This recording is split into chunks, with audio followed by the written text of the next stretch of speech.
Welcome to The Explainer. Today we are digging into a massive shift in U.S. trade policy, one that's pretty much rewriting the rules for imported metals. So it all kicks off with this number right here, 50%. Yeah, 50.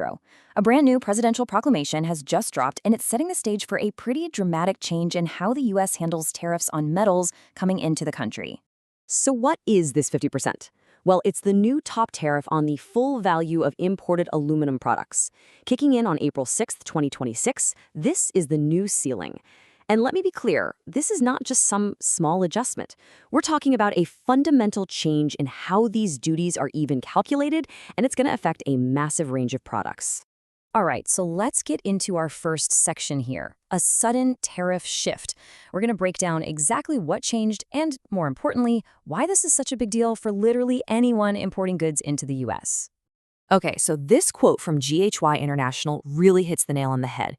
It says the proclamation redefines how tariffs are assessed, and here's the key part, to reflect the full value rather than an artificially low foreign price. So what does that actually mean? It means tariffs are no longer just calculated on the value of the metal inside a product. Nope. Now the duty applies to the entire customs value of the whole item. That is a huge, huge shift from how things used to be done. This new structure sets up these different tiers, right? You've got the top rate, that big 50% we talked about. Then there's a 25% rate for stuff that's substantially made of metal. And there's also a transitional, kind of temporary, 15% rate for some industrial gear. This is going to touch everything. I mean, from simple aluminum sheets all the way to really complex machinery. Okay, let's get specific. Who pays what? Well, if your product is pretty much all metal, think a big coil of steel, boom, that's the 50% rate. If it's what they call a derivative article, it's 25%. Now, here's an interesting one.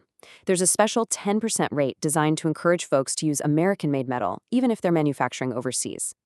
And, for the first time ever, if your product has just a tiny bit of metal, less than 15%, it's now completely exempt, 0.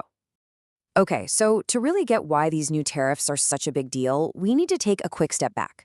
We have to understand the two big ideas that have been the foundation of U.S. trade rules for decades. Let's talk about dumping versus subsidies.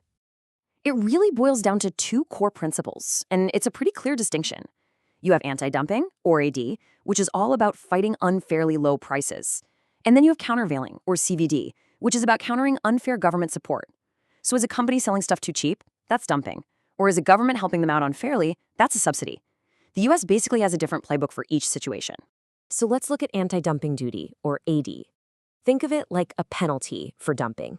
It's an import tax that gets slapped on when a foreign company is selling their products here in the U.S. for a price that's less than its fair value. You know, it's about leveling the playing field when goods are sold for way less than they cost to make, or less than they sell for back home. All right, and then you've got countervailing duty, or CVD.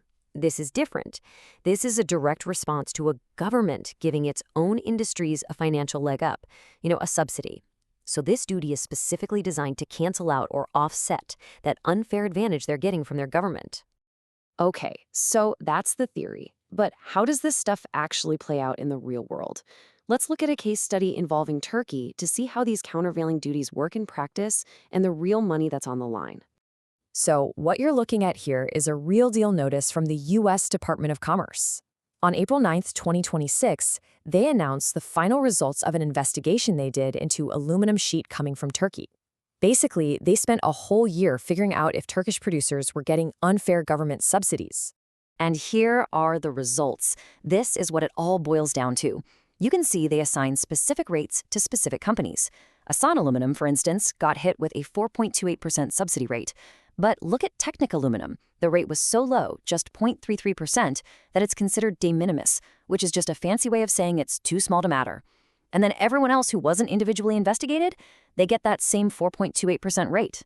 But look, this isn't just about Turkey or a single investigation. The U.S. is basically in a constant state of review, looking at this huge, expansive web of trade orders that are already in place to see if they're still necessary. So back in March 2026, the U.S. International Trade Commission started these 5-year reviews on a bunch of aluminum sheet orders that were put in place back in 2021. They're often called sunset reviews.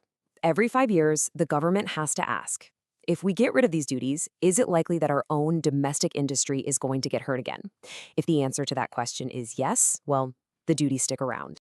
And just take a look at this list. Seriously, these are all the countries that are under review for just one product, aluminum sheet. We're talking Bahrain, Brazil, Germany, India, Italy, Spain, Taiwan, Turkey. The list goes on and on. It really just shows you the massive global scale of these regulations. It's a seriously complex web. So with all of this complexity, the big question is, what do you do about it?